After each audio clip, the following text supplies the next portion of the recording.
السلام علیکم ورحمۃ اللہ وبرکاتہ۔ محترم سامعین، خواتین حضرات، اجالا چاندنی امید اسلامک چینل سے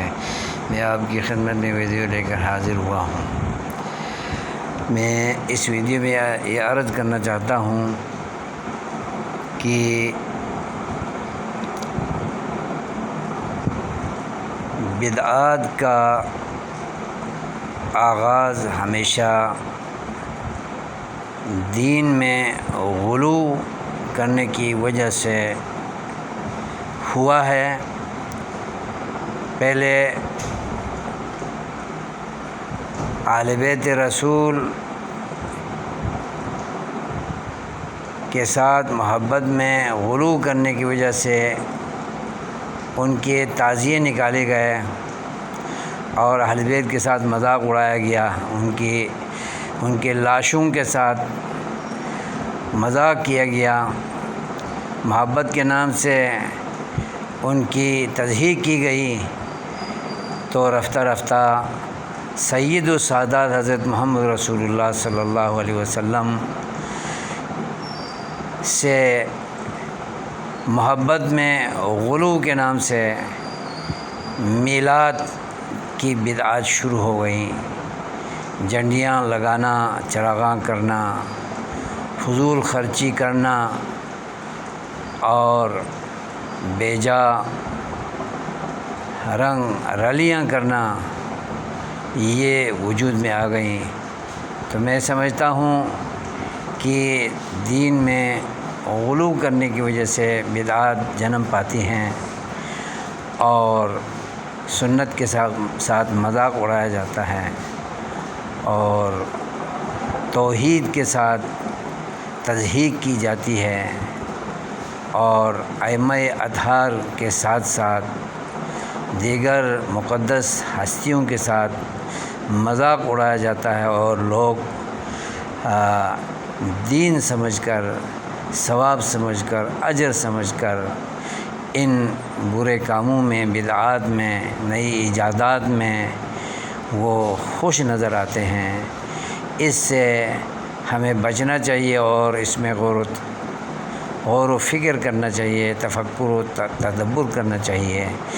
غلو کرنا یہ اسلام میں بالکل حرام ہے اور اعتدال اسلام میں پایا جاتا ہے اور اعتدال سے ہر عبادت کو کیا جائے اور عقیدے کو اپنایا جائے، سنت کو اپنایا جائے، فرائض کو اپنایا جائے، نوافل کو اپنایا جائے۔ جن کا حکم اللہ نے قرآن میں دیا ہے ان کو کیا جائے اور جن امور کا حکم نبی پاک صلی اللہ علیہ وسلم نے اپنے فرامین کے ذریعے امت کو دیا ہو اور آپ صلی اللہ علیہ وسلم نے جن امور کو پریکٹیکلی کر کے صحابہ کی تربیت کی ہو ان کو سنت کہا جائے گا، ان کو باعث اجر و ثواب عبادت سمجھا جائے گا۔ اور جو لوگوں نے بعد میں عقیدت میں آ کر کیا ہے اور دین میں غلو کے نام سے کیا ہے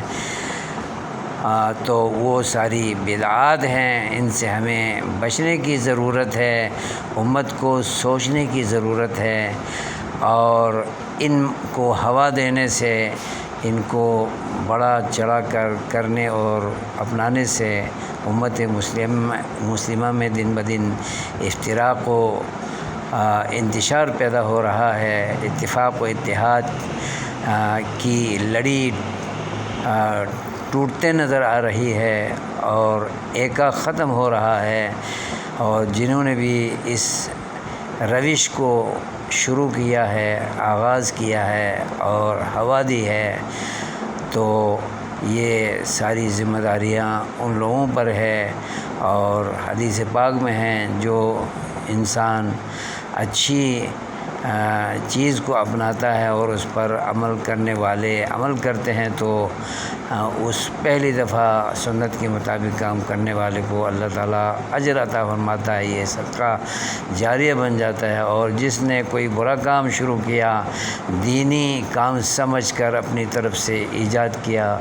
اس پر جتنے بھی لوگ قیامت تک عمل کرتے رہیں گے تو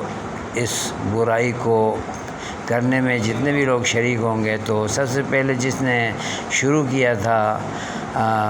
اس کے کندھوں پر گناہوں کا بوجھ لادا جائے گا، تو یہ خطرناک کام ہے۔ اس لیے امت کو فکر کرنی چاہیے کہ ہم کیا کر رہے ہیں، ہم برا کر رہے ہیں یا اچھا کر رہے ہیں۔ کتاب و سنت پر پرکھا جائے اور تدبر و تفکر کیا جائے، اور اگر کتاب و سنت پر پرکھنے سے، کتاب و سنت کی کسوٹی پر پرکھنے سے وہ کام درست ثابت ہوا، سنت ثابت ہوا، یا اللہ و رسول کے احکامات میں سے کوئی حکم ثابت ہوا، تو پھر اسے کرنا چاہیے۔ اور اگر اس میں اختلافات ہیں اور کمزور دلیلیں ہیں اور من گھڑت دلیلیں ہیں، خود ساختہ دلیلیں ہیں، اور اپنی پسند سے، عقیدت سے، محبت سے، عشق سے اگر ان چیزوں کو شروع کیا ہے تو پھر ان چیزوں کو ترک کرنا چاہیے، کیونکہ یہ دین اللہ و رسول کا ہے، شارع کا ہے، صاحب شریعت کا ہے۔ صاحب شریعت تو اولاً اللہ تبارک و تعالیٰ ہے اور ثانیاً نبی محمد صلی اللہ علیہ وسلم ہے۔ تو ہمیں دین میں دخل اندازی نہیں کرنی چاہیے، اور جو کر رہے ہیں انہیں توبہ کرنی چاہیے، اور انہیں اس چیز میں اپنی غلطی کا احساس اور شعور ہونا چاہیے۔ اللہ تعالیٰ ہمیں دین کی سمجھ عطا فرمائے۔ والسلام علیکم ورحمۃ اللہ وبرکاتہ۔